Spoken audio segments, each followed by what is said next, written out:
جو اسکل ہے اس اسکل کے ساتھ ساتھ ہمیں اللہ تعالیٰ کے قوانین کو بھی سیکھنا چاہیے کہ جن کے ذریعے سے ہمارا رزق بڑھتا ہے. اور اگر اسکل ہے لیکن وہ اللہ تعالیٰ کے قوانین کو ہم نہیں جانتے تو وہ اسکل ہمارے لیے نقصان دہ ہو سکتی ہے. جیسے میں نے مثال دیا کہ وکالت جو ہے یہ LLB کرتے ہیں, اس کے بعد وہ ڈگریز کرتے ہیں وکیل, ٹاپ کا وکیل بننے کے لیے, تو اسکل تو ان کے پاس ہے, لیکن اگر وہ اللہ تعالیٰ کے قوانین کے خلاف جائیں گے تو اس اسکل کو انتہائی نیگیٹو سائڈ پہ یوز کریں گے, اور نتیجہ کیا نکلے گا, وہ مظلوم پہ اور ظلم کرنے کا باعث بنیں گے. اور ایسے بندوں کے رزق میں اضافہ کبھی بھی نہیں ہوتا, دولت میں ہو سکتا ہے اضافہ ہو جائے, پھر ان پر اس لیول کی مصیبتیں آتی ہیں کہ انہیں کوئی پھر چھڑا بھی نہیں سکتا. اس لیے ہم اس بات کو سمجھیں کہ اللہ تعالیٰ کے جو قوانین ہیں وہ سیکھنے بڑے ضروری ہیں ان سکلز کے ساتھ ساتھ. تو اب اس کی وجہ سے ہم یہ دیکھتے ہیں کہ وہ کیسے, کہاں سے ہم سیکھیں. اس پہ بہت ساری کتابیں لکھی گئی ہیں, آج کے دور میں بڑی کتابیں لکھی گئی ہیں کہ وہ کون سے قوانین ہیں, کون سے اصول و ضوابط ہیں کہ جن پر ہم عمل پیرا ہوں گے ہماری دولت بڑھے گی. تو مغرب نے اس پہ بڑا کام کیا, لیکن ان سب نے جو بھی کام کیا اس سے کہیں زیادہ بہترین جو کام ہے وہ ہمیں اسلام کی شکل میں ملتا ہے جو اللہ تعالیٰ نے ہمیں دیا ہوا ہے, اور وہ 1400 سال سے بھی زیادہ عرصہ پہلے ہمارے پاس موجود ہے. اور اسی سے متعلقہ ایک کتاب ہے جس میرے سامنے ہے, جس کا ٹائٹل ہے رزق کی کنجیاں. تو اس میں کیا ہے کہ اس میں قرآن و احادیث سے وہ اصول و ضوابط بتائے گئے ہیں کہ جن کے ذریعے سے ہم اپنا رزق بڑھا سکتے ہیں. تو اس کتاب میں 33 جو ہے, کم از کم 33 جو ہیں وہ کنجیاں موجود ہیں, ایسے اصول و ضوابط موجود ہیں. اگر آپ ان پر عمل پیرا ہوں تو یہ تو ہو سکتا ہے کہ کل کو سورج جو ہے مشرق کی بجائے مغرب سے نکل آئے, لیکن یہ نہیں ہو سکتا کہ آپ اللہ تعالیٰ کے بتایا گیا اصولوں کے مطابق زندگی گزاریں اور آپ کا رزق نہ بڑھے. یہ نہیں ہو سکتا, کیونکہ جس نے مجھے اور آپ کو بنایا ہے, یہ سارے نظام کو بنایا ہے, اس نے وہ قوانین طے کر دی ہیں. تو ان اصولوں میں سے انشاءاللہ آج جو ہم ایک اصول سیکھیں گے وہ ایسا اصول ہے کہ جس کے بارے میں رسول پاک صلی اللہ علیہ وسلم نے جو فرمایا, میں اس کے پہلے آپ کے سامنے بینیفٹس رکھتا ہوں کہ رزق کے کون کون سے دروازے کھلتے ہیں. اگر آپ کو وہ ایک اصول پتہ ہے, اس کے بارے میں آتا ہے کہ ایک عمل ایسا ہے کہ جو بندہ وہ کرے گا اس کا مفہوم ہے کہ اس کے رزق میں اضافہ ہو جائے گا اور اس کی عمر میں بھی رزق میں کشادگی ہو جائے گی اور عمر میں بھی اضافہ ہو جائے گا. یعنی کہ ہمارا رزق بھی بڑھے گا, سکون بھی آئے گا, خوشیاں بھی آئیں گی, مال و دولت بھی انشاءاللہ آئے گا ساتھ ہی ساتھ, اور عزت بھی آئے گی, ساری چیزیں ہوں گی, اور ساتھ ہی ساتھ ہمیں صحت والی لمبی عمر بھی ملے گی. ہمیں اور کیا چاہیے اگر یہ چیزیں مل رہے ہیں. وہ ایک عمل ایسا جو میں انشاءاللہ آپ کے سامنے ابھی رکھتا ہوں. اس کے علاوہ مزید کیا فرمایا رسول پاک صلی اللہ علیہ وسلم نے کہ وہ جو ایک عمل جو بھی بندہ وہ کرتا ہے وہ کون سا عمل ہے وہ میں ابھی آپ کو بتاتا ہوں. تو میں اس سے خاندان میں محبت پیدا ہو جاتی ہے وہ عمل کرنے سے. دوسرا کیا ہے, مال میں کثرت آ جاتی ہے. ہم چاہتے ہیں ہمارے پاس مال ہو اور حلال کا مال ہو اور ہم اسے بہترین طریقے سے اپنی ضروریات بھی پوری کریں اور دوسروں کو بھی دینے کی پوزیشن میں ہو. ہم اوپر والا ہاتھ بن کے زندگی گزاریں. حدیث کا کیا مفہوم ہے کہ اوپر والا ہاتھ نیچے والے ہاتھ سے بہتر ہے, اور اوپر والا ہاتھ کون سا ہوتا ہے جو دینے والا ہے. تو فرمایا کہ مال میں کثرت ہو جاتی ہے جو بندہ وہ عمل کرتا ہے, اور مزید فرمایا کہ اس کی عمر میں بھی اضافہ ہو جاتا ہے. یہ دوسری ایک اور حدیث میں یہ مفہوم آیا. اچھا, ایک اور حدیث ہے جس میں اس عمل کا بینیفٹ بتایا گیا ہے.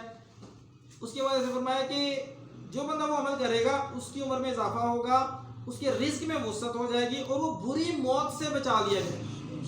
ذرا سوچیں, ہمیں اور کیا چاہیے کہ ہمیں کلمے والی با عزت موت اگر مل جائے, زندگی بھی اور موت بھی عزت والی ہو اور کلمے والی ہو, ایمان والی ہو, ہمیں اس سے زیادہ اور کیا چاہیے. تو پھر میں اس سے وہ جو عمل بندہ کرے گا اس سے اس کی موت, بری موت سے وہ بچ جائے گا. اور مزید دیکھتے ہیں نیکسٹ, مزید کیا فرمایا کہ جو بندہ وہ عمل کرتا ہے وہ ایک ایسا عمل ہے کہ اس سے سب سے جلدی اس کا اجر ملتا ہے. یعنی کہ ہمارے مختلف اعمال ہیں, ہم جو بھی نیکیاں کرتے ہیں ان میں سے کئی ایسے اعمال ہوتے ہیں جن کا اجر و ثواب اللہ تعالیٰ آخرت میں دیتے ہیں. لیکن یہ جو عمل بتایا جا رہا ہے جو انشاءاللہ میں آپ کے سامنے رکھنے لگا, جس کے میں آپ کے سامنے بینیفٹس رکھ رہا ہوں, یہ وہ عمل ہے کہ جس کے نتیجے میں آپ کو اجر و ثواب اور اس کے فوائد آخرت تک رکتے نہیں ہیں بلکہ ابھی سے شروع ہو جاتے ہیں. اگر آپ وہ عمل کریں گے آپ کو ابھی سے اس کا فائدہ ملنا شروع ہو جائے گا اور اسے اللہ تعالیٰ لیٹ نہیں کریں گے. اچھا, مزید ایک اور چیز ہے کہ ہم میں سے بہت سارے لوگ ہیں جو الحمدللہ شادی شدہ ہوتے ہیں اور پھر وہ چاہتے ہیں کہ اللہ تعالیٰ ہمیں صالح اولاد سے نوازے. تو جو اولاد ہے اللہ تعالیٰ اولاد بھی انہیں دیتا ہے, یعنی کہ انہیں اولاد بھی ملتی ہے کہ لوگوں کو جو بندہ وہ عمل کرتا ہے اور ان کے مال میں بھی اضافہ ہوتا ہے. اور مزید فرمایا کہ جو بندہ یہ عمل کرتا ہے اس پورے خاندان کے لوگ کبھی محتاج نہیں ہوتے. ہمیں اور کیا چاہیے؟ اگر ایک ایسا پوائنٹ مل جائے کہ جس پہ گارنٹی یہ دی جا رہی ہے کہ اگر آپ اس پر عمل پیرا ہوں گے تو وہ خاندان جس میں وہ والا عمل کیا جاتا ہے وہ پورے کے پورے خاندان کے لوگ کبھی محتاج نہیں ہوں گے، آپ کو کبھی دوسروں کے آگے ہاتھ نہیں پھیلانا پڑے گا، اللہ تعالیٰ آپ کو اتنا عطا فرمائے گا۔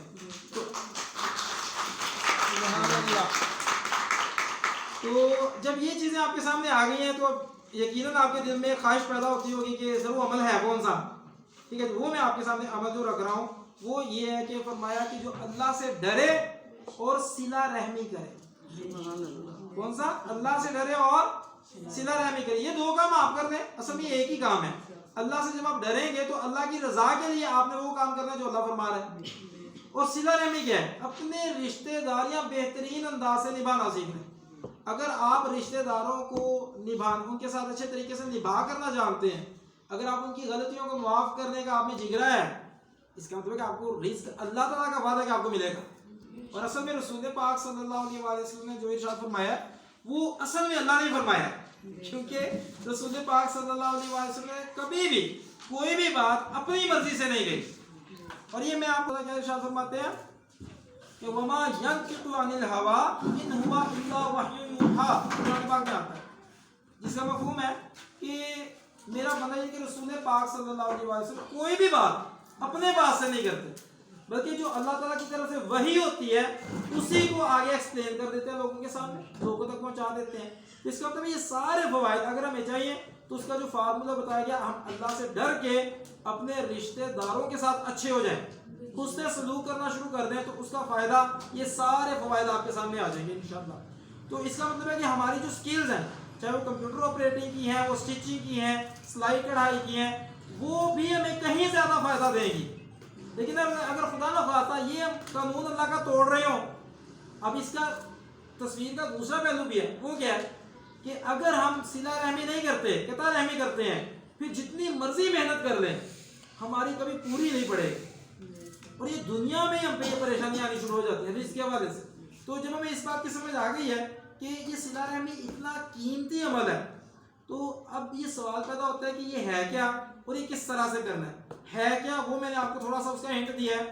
آپ اپنے رشتہ داروں کے ساتھ کتنے اچھے ہیں، جو آپ سے ناراض ہوتے ہیں آپ میں انہیں منانے کا جذبہ ہے کہ نہیں ہے، آپ صلح کرنے میں پہل کرتے ہیں کہ نہیں کرتے، یا آپ میں بعض کا تو کیا ہوتا ہے شیطان ہمارے دل میں آگے بات ڈالتا ہے کہ نہیں اینا دے رہا تھے اسی ہن نہیں ملنا، انہوں نے ذرا دماغ زیادہ سیٹ ہونا چاہیے۔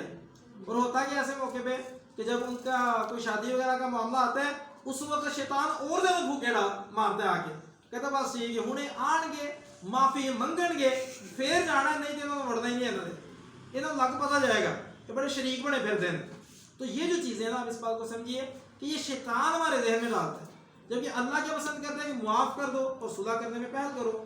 مختلف احادیث سے یہ چیز ثابت ہوتی ہے، جس کا مفہوم ہے کہ جو بندہ صلح کر لیتا ہے، جھگڑے کو ختم کر دیتا ہے، رسول اللہ صلی اللہ علیہ وسلم نے فرمایا کہ اس کے لیے میں گارنٹی دیتا ہوں کہ اسے جنت میں ایک بہترین محل ملے گا۔ ہمیں اور کیا چاہیے؟ تو صلہ رحمی کرنی ہے۔ اب وہ کیسے کرنی ہے؟ ہمارے دلوں میں محبت پیدا ہونی چاہیے، بہن بھائیوں سے لے کے ہمارے ایک طرف ہمارے ننیال ہیں، نانکے کی طرف سے ہیں، اور دوسری طرف ددیال ہیں، ٹھیک ہے، دادکے لوگ۔ تو یہ جو دونوں طرف کے ہمارے رشتہ دار ہیں، ہم ان کے ساتھ کتنا اچھے طریقے سے چلتے ہیں، جتنا ہم زیادہ اچھے طریقے سے چلیں گے اتنا ہمارا رزق بڑھے گا، ہمیں صحت والی لمبی عمر ملے گی، اللہ تعالیٰ ہمیں بری موت سے بچا لے گا۔ اللہ تعالیٰ ہمیں انشاءاللہ جب اللہ تعالیٰ ہمیں وہ موقع آئے گا ہم سب پہ، تو اللہ تعالیٰ ہمیں صالح اولاد بھی عطا فرمائے گا، مال میں بھی کثرت ہو جائے گی۔ تو یہ ساری چیزیں جو ہیں، اور ہم محتاجی سے بھی بچ جائیں گے، اور ہماری پوری فیملی میں محبت آ جائے گی۔ اچھا، جب یہ چیزیں، اب ہم چند ایک چیزیں ایسی سیکھتے ہیں جو کہ میں احادیث سے بتائی گئی ہے کہ جس سے ہمارے دلوں میں محبت پیدا ہوتی ہے۔